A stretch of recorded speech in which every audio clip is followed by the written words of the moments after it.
Sir, केळीच्या related खूप मोठा फटका बसलेला आहे. म्हणजे उत्पादकांना असो, निर्यातदारांना असो किंवा सगळ्या जे पण स्टेक होल्डर आहे इंडस्ट्रीमध्ये सगळ्यांनाच खूप मोठ्या प्रमाणात फटका बसला. म्हणजे असं आहे की कदाचित हे जर अशी परिस्थिती राहिली तर जे आपली आता जी केळीचा जो निर्यातीचा विषय आहे हा खूप गंभीर विषय आहे की याच्या रिलेटेड काय होणार.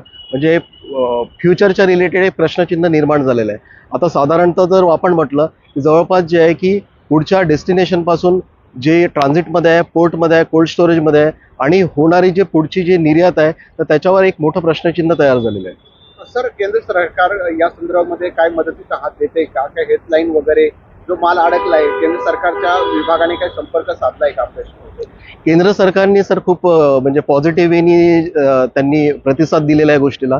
एस्पेशली अपेडा असेल की ॲग्रिकल्चरच्या रिलेटेड त्यांनी खूप प्रयत्न केलेले आहे.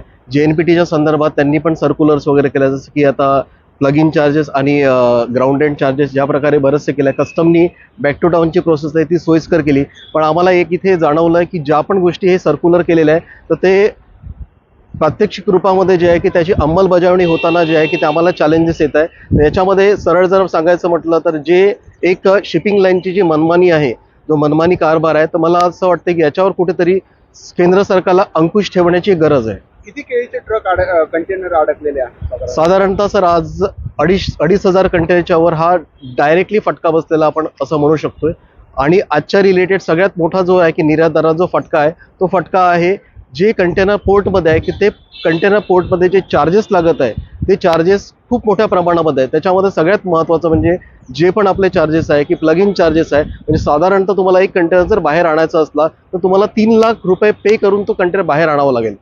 आणि याच्यासोबतच जे आहे की बरेचसे आता जे वेगळे विषय आहे जसं की वॉर सरचार्ज आहे, राईट. तर हा तर पुढचा जो आहे डेस्टिनेशनचा, पण मला वाटतं की इथे पण ॲज अ कॉमर्स मिनिस्ट्रीनी जे आहे की ते इथे लक्ष घालायला पाहिजे. आणि 10 दिवसापासून जे आहे की आम्ही राज्य सरकारच्या मंत्रालयामध्ये जे आहे की आम्ही कंटिन्यू जे आहे की आमच्या मीटिंग सुरू आहे, तर त्यांच्याकडनं पण चांगला प्रतिसाद आहे.